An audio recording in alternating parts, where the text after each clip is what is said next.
On July 4th, 2026, Royal Caribbean's Legend of the Seas entered regular passenger service, and in doing so tied her two sister ships as the world's largest cruise ship in terms of gross tonnage.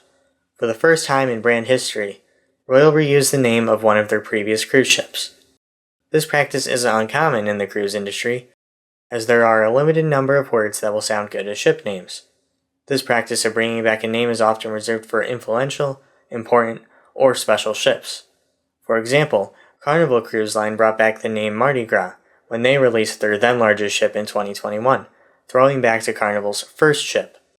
Holland America Line is notorious for bringing back old ship names. Volendam has been used 3 times, New Amsterdam is the 4th ship to bear her name, New Statendam has been the name of 6 ships, and Holland America intended to name a ship Rhindam for the 4th time in 2020, but instead dubbed the ship the 7th Rotterdam. Nevertheless, this was Royal's first time recycling a ship name, so I thought it would be fun to compare 1995's Legend of the Seas to 2026's, and see how much ships have changed in over 3 decades.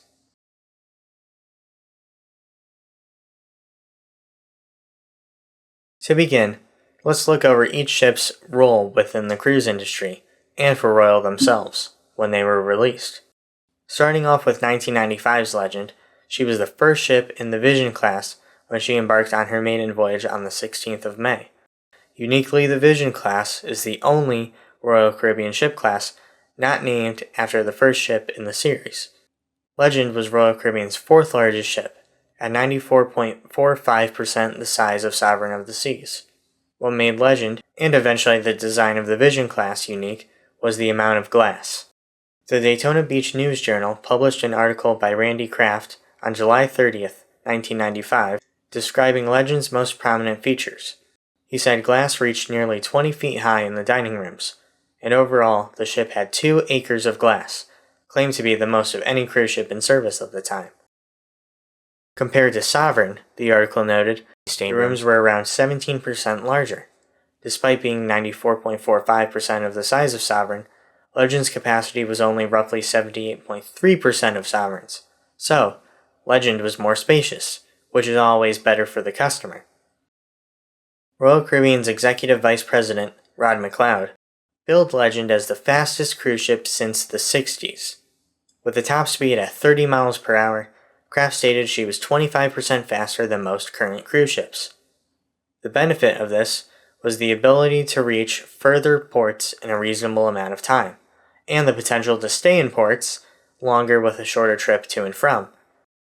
The 1995 Legend of the Seas wasn't as particularly as influential as the first ship of the Voyager or Oasis classes, but she was an improvement over many ships of the time. In June 2016, Legend was sold to Thompson Cruises and left service for Royal Caribbean in 2017. She was renamed TUI Discovery 2, but when Thompson Cruises was renamed to Marella Cruises, the ship changed names again to Marella Discovery 2 in late 2017. She is still in service under this name as of 2026. Moving to 31 years after the original Legend of the Seas' maiden voyage, we get the 2026 version. The third ship in the Icon class, 2026's Legend of the Seas, shares her gross tonnage count with sister ships Icon of the Seas and Star of the Seas, making it a 3-way tie for the largest cruise ship in the world. However, she is 10 centimeters longer than Icon and 1 centimeter longer than Star, making Legend the largest in physical length of any cruise ship to date.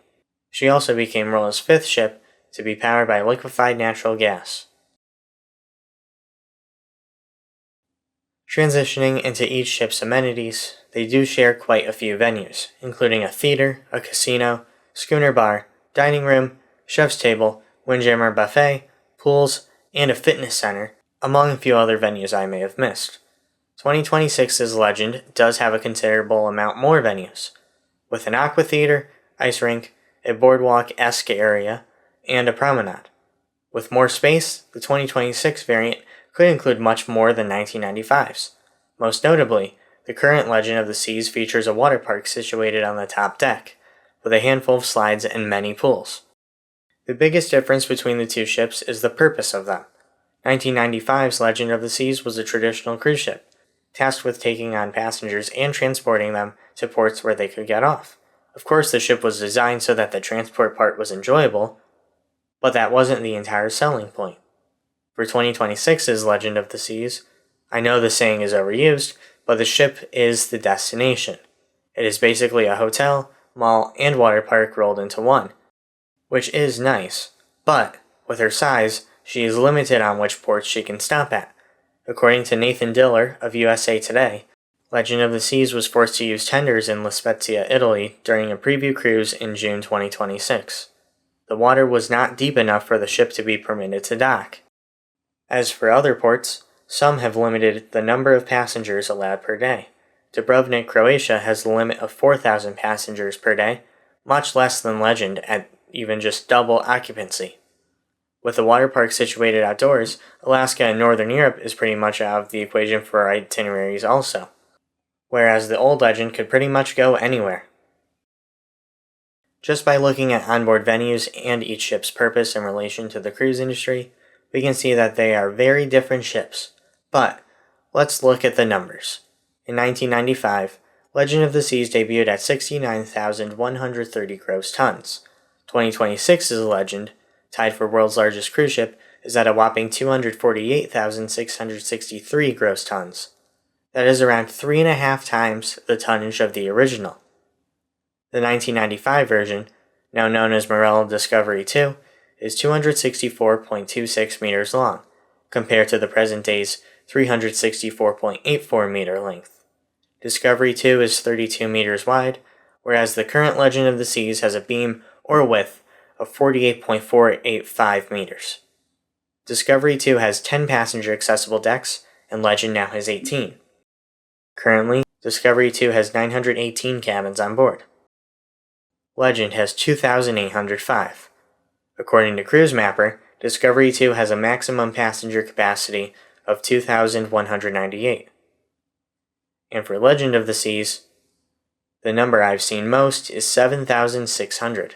The new Legend outsizes the old one in every numerical category. Looking at both ships' role for the cruise line, onboard amenities, and atmosphere, as well as each ship by the numbers, they are very different vessels. One was made to take a step back from the quest to build larger and be versatile. The other pushed the current trend of megaships further forward and targeted a more specialized market. Which one is better is up to you.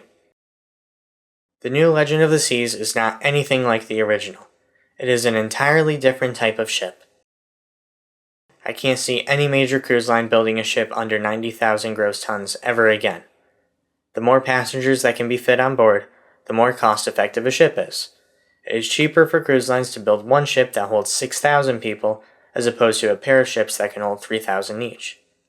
With this comparison, it begs the question, will the two legends ever meet up? Will 2026's Legend of the Seas see the first ship to bear her name, the ship now known as Marella Discovery 2? The answer is yes. On October 9th, 2026, Marella Discovery 2 and Legend of the Seas will dock in Naples together. Hopefully Marella and Royal Caribbean can do something special on that date. 2 other ships will be in port that day, Mein Schiff Flow and Silver Spirit, but at the very least, I hope the 2 legends are docked next to each other. With that, I pass the discussion over to you.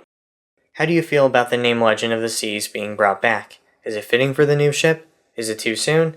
Thank you all for watching. This was Embarkation Day Media, and I wish you a smooth sailing.